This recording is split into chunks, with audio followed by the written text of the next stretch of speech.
नमस्कार, मैं अनीता चौधरी और न्यूज़ अड्डा पे आप सभी का स्वागत है। आज हम बात करेंगे देश में किस तरह से कोरोना का जो हाहाकार है फिर से आक्रामककारी हो गया है और त्राहिमाम मचाए हुए है। शमशान ऐसा लग रहा है कि वहाँ मौत का तांडव रचाया हुआ है। लाशों की कतार लगी हुई हैं और शमशान खाली नहीं मिल रहा है। हर तरफ मौत की खबरें आ रही हैं। हर दूसरा घर कोरोना से संक्रमित नज़र आ रहा है और एक साल बाद, जो कि हमने सोचा था पिछले 3-4 महीनों की अगर बात करें तो स्थिति सुधरती हुई नज़र आ रही थी। वैक्सीन आ चुका था, लोगों के अंदर एक कॉन्फिडेंस डेवलप हो गया था, बिजनेस रन करने लगा था, लोग रोज़मर्रा की जो ज़िंदगी है जो है वो रेगुलर रूप से सुचारू रूप से चलनी शुरू हो गई थी। मगर एक बार फिर इस वायरस ने ऐसा झटका दिया है कि चाहे उत्तर हो या दक्षिण, पूर्व हो या पश्चिम, हर तरफ कोरोना कोविड-19 ही नज़र आ रहा है। हर तरफ मौतें नज़र आ रही हैं। वायरस का ये दूसरा स्ट्रेन जो है वो इतना स्ट्रॉन्ग है कि मौत के ग्रास में जाना बहुत ही आसान रास्ता हो जा रहा है। ये जब तक अपने आगोश में नहीं ले रहा है और मौत की मंजिल तक नहीं पहुंचा रहा है, तब तक इस बार के इस कोविड-19 स्ट्रेन को चैन नहीं पड़ रहा है। मुश्किल ये है कि सबसे ज़्यादा जो मुश्किल हो रही है वो इस बात की हो रही है कि इस बार की अगर कोई इन्फेक्टेड हो रहा है तो ऑक्सीजन की सबसे ज़्यादा कमी हो रही है।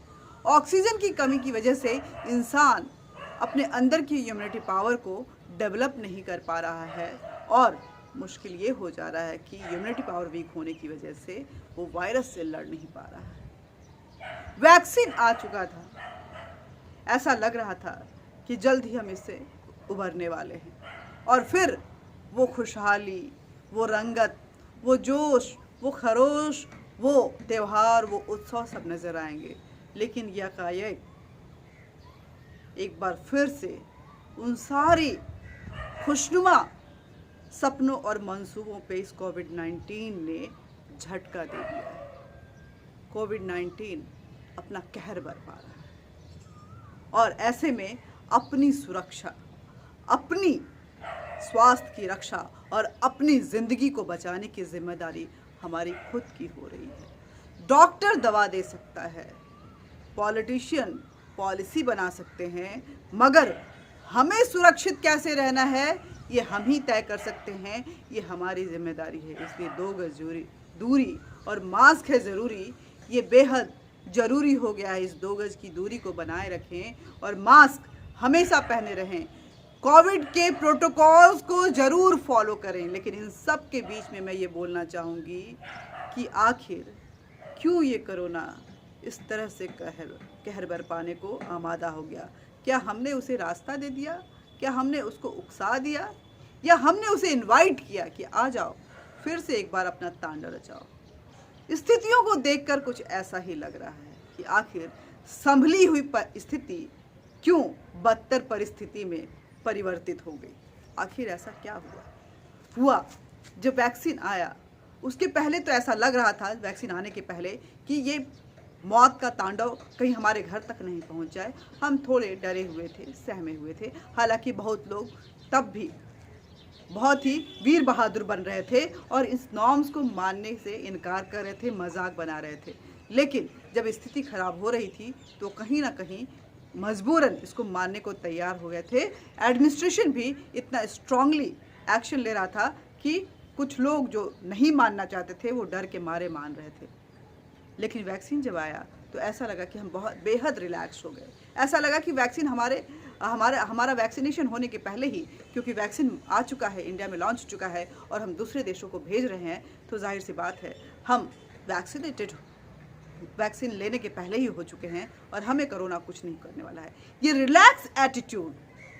रिलैक्स एटीट्यूड जो था वो कहीं ना कहीं हमारे लिए घातक बना। घातक ये कुंभ मेला भी बना। मैं अपनी आस्था को, मैं हिंदू हूँ और अपनी आस्था का तहे दिल से सम्मान करती हूँ, लेकिन ये बार बार कहा जा रहा था कि कोरोना कि वैक्सीन आई है, कोरोना गया नहीं है। इसलिए जब तक वैक्सीनेटेड एक एक व्यक्ति नहीं हो जाता है, कोरोना से लड़ना और बचना मुश्किल ही रहेगा। इसलिए प्रोटोकॉल्स को मानते रहें। लेकिन कुंभ में, आस्था के नाम पर कुंभ में जिस तरह से डुबकियां लगाई जा रही थी गंगा मैया के गोद में, ऐसा लगा कि गंगा मैया भी बोल पड़ी कि अब तो मान जाओ। हर बार शाही स्नान के पहले जब टेस्टिंग होती थी तो बड़ी तादाद में लोग इन्फेक्टेड पाए जाते थे, लेकिन वो शाही स्नान जरूर होता था और फिर वो तांडव जो है, त्राहिमाम मचाता हुआ वायरस जो है, वो गंगा की लहरों से उठता हुआ पूरे समाज को इन्फेक्टेड कर रहा था। उत्तराखंड के सीएम इन्फेक्टेड हैं, उत्तर प्रदेश के सीएम योगी आदित्यनाथ इन्फेक्टेड हैं, केरला के सीएम इन्फेक्टेड हैं, शिवराज सिंह चौहान मध्य प्रदेश के सीएम अपने पुत्र के साथ इन्फेक्टेड हैं, और भी कई नाम गिनाओ। कांग्रेस के रणदीप सिंह सुरजेवाला इन्फेक्टेड हैं। लंबी फहरिस्त हैं, आखिर किनके नाम मैं गिनाऊं। इतनी लंबी लिस्ट है कि हर किसी का नाम लेना मुश्किल है, लेकिन ये फहरिस्त बड़ी लंबी है जिसमें मीडिया कर्मी भी शामिल हैं और ये लंबी होती जा रही है। और इस बार जो मौत की लिस्ट है वो भी बड़ी होती जा रही है। कोरोना से हमें बचना है, कोविड को भगाना है। कोरोना वायरस गया नहीं है, इसलिए मास्क लगाना है। इस बात को जब तक हम लोग नहीं समझेंगे तब तक शायद अपना बचाव नहीं कर पाएंगे। और ये कोरोना है कि जब आपको अपने ग्रास में लेता है तो आपके परिवार वालों को भी लेता है और साथ ही धीरे धीरे समाज, आपके पड़ोसी को भी लेना शुरू करता है और वो इस तरह से फैल जाता है कि उसको रोक पाना, उसके जो बाढ़ जैसी जो स्पीड है, तेज लहरों तूफानी स्पीड जो है, उसको रोक पाना मुश्किल हो जाए। महाराष्ट्र पूरी तरह से बर्बाद है। उत्तर प्रदेश विकराल रूप धर चुका है कोरोना की। अगर आप काशी विश्वनाथ काशी के हर शमशान घाट में जाएं तो लंबी कतार लगी हुई है। गाजियाबाद में लंबी कतार लगी हुई है। लखनऊ का बुरा हाल है और भी कई अस्पताल जगह हैं। प्रयागराज का बुरा हाल है। हर जगह ऐसा लग रहा है कि मौत जो है वो किसी को भी छोड़ने के मूड में नहीं है। कोरोना के नाम पे ये मौत, ये यमराज हमारी दरवाज़ों पे दस्तक दे रहा है और हमें अगर कोई बचा सकता है तो ये संयमित नियम जो हैं, प्रोटोकॉल्स जिसको बोलते हैं हम, वही बचा सकता है। जिसमें मास्क है, जिसमें सैनिटाइज़र है, जिसमें दूरी है, मिनिमम घर से बाहर निकलें, मैक्सिमम अपने आप को प्रोटेक्ट करें, यही एक तरीका है।